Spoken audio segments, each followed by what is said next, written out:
Imagine standing alone in a freezing, utterly isolated Wyoming forest. You are an experienced hunter. You raise your 7mm Magnum rifle. Lock your eyes on the target and pull the trigger. You expect a deafening crack.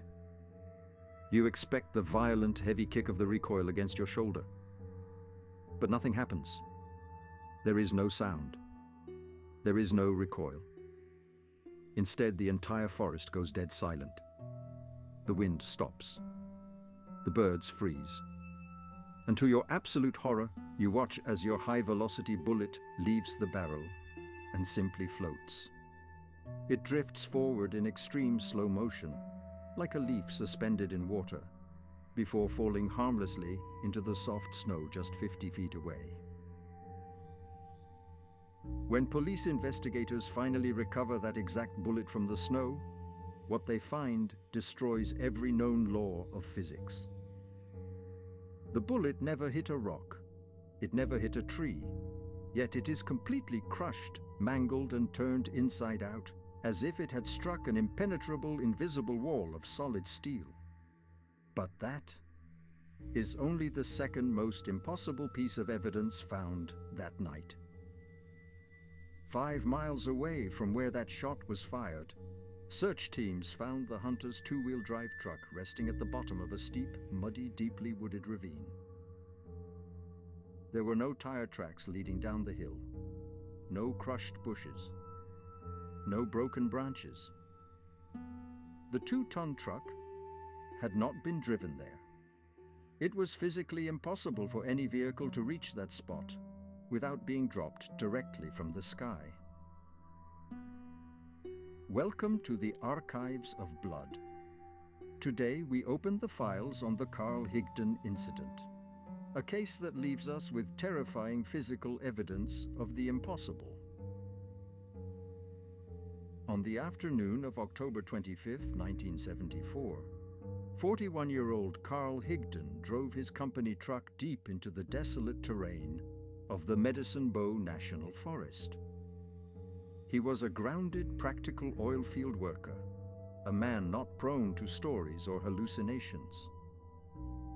Late in the afternoon, after spotting a small herd of elk, he took that fateful, silent shot.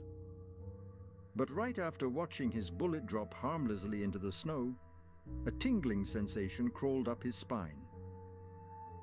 Standing in the tree line just yards away was a tall figure in a black suit. The figure raised a strange, wand-like device and pointed it directly at Carl. The next thing Carl knew, he was waking up inside his truck. 2.5 hours had vanished from his memory. He was in a state of deep shock, freezing, confused, and his eyes were burning from an intense light he couldn't remember seeing. Panicking, he grabbed his CB radio and screamed for help.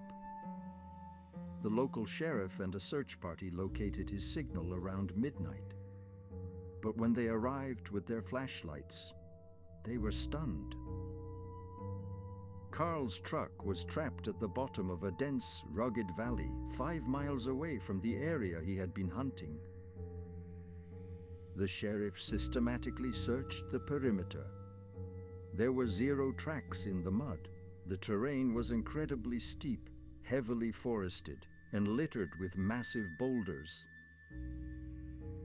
A 2-wheel drive truck could not have driven down there. In fact, it took the authorities an entire day and a specialized heavy-duty tracked vehicle just to tow his truck back out.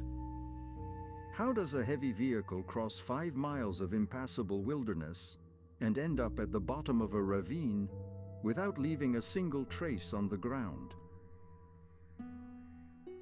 And the mystery only deepened when ballistics experts examined the mangled 7mm bullet retrieved from the snow.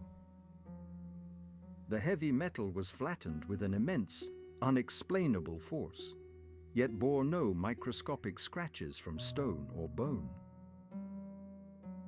But perhaps the most unsettling detail of all came a few days later, during Carl's medical evaluation. Carl had suffered from tuberculosis years prior, a severe illness that had left permanent, distinct scars on his lungs. When the hospital doctors looked at his new X-rays, the scars were completely gone. His lungs were perfectly healthy, erased of their history. But the physical evidence was only half the nightmare. What happened during these 2.5 hours of missing time? Desperate for answers, Carl Higdon agreed to undergo deep medical hypnosis, conducted by renowned psychologist Dr. Leo Sprinkle. The audio tapes from those sessions are chilling.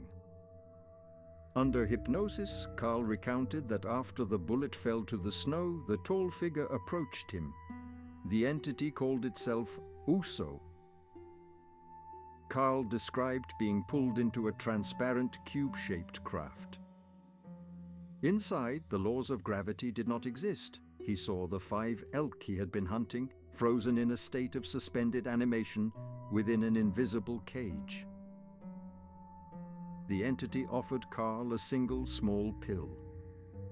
When Carl swallowed it, he was told it would sustain him for 4 days. He was subjected to a physical examination by a machine that scanned him from head to toe. And then, the entity spoke a phrase that still haunts UFO researchers today. It looked at Carl, pointed to the scars on his lungs and said, "You are not what we need. We will put you back."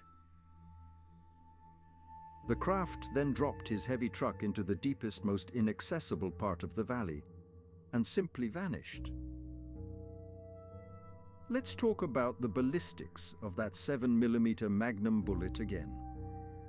Forensic experts concluded that to mangle a bullet made of lead and copper jacket to that extreme degree, it would have had to strike something harder than solid rock at point-blank range. Yet under microscopic examination, there were 0 traces of rock, wood or bone embedded in the metal. It hit an invisible shield. Was Carl Higdon the victim of a highly classified, bizarre military experiment? Did a localized anomaly warp the physical laws of gravity and momentum in that forest? Or did something not of this earth step out from the trees that freezing October afternoon? The mangled bullet still exists today. The police reports remain open, and the truth remains buried in the Wyoming snow. Subscribe to the Archives of Blood, because sometimes the evidence leaves you with more nightmares than answers.